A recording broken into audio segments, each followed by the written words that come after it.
Welcome guys, in this video I will show you step by step how to add custom domain on Payhip.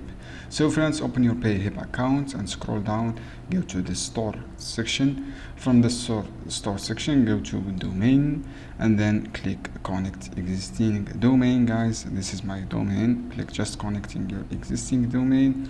The step login your DNS provider like GoDaddy or Bluehost. You can add your GoDaddy or Bluehost, and then write your custom domain you want to connect. For example guys, just like this example, this is my domain. For example, just click connecting and then click continue.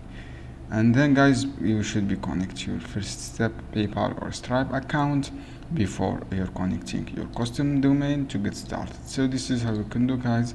I hope this video helpful for you. Don't forget to give like and share this video for more content, and see you on another video soon. Any question guys down below in the comment, and I will answer your question as soon as possible.